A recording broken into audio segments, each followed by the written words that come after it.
या दृश्यामध्ये आपण पाहू शकतात ही महिला सर्व प्रकारच्या वॅक्सिन या वॅक्सिन कॅरियरमध्ये घेऊन आपल्या उपभोक्त्यांकडे जात आहे।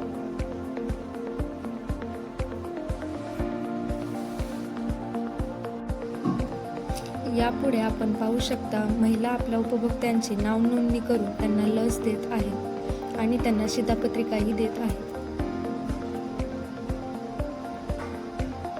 यामध्ये मुख्यतः लहान गट, मोठा गट, गरोदर महिला आणि वृद्धांचा समावेश आहे।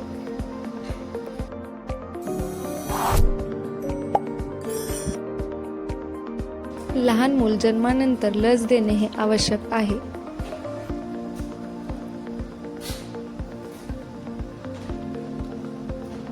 लहान मूल हे निरोगी असेल तर त्याची वाढ ही व्यवस्थितरित्या होते।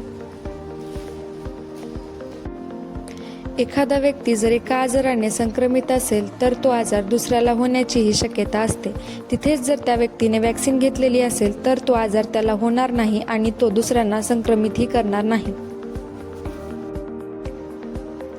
यापुढे आपण पाहू शकतो व्यक्ती हा निरोगी असेल तर ती आपली जीवनशैली व्यवस्थितरित्या पार पाडू शकतो।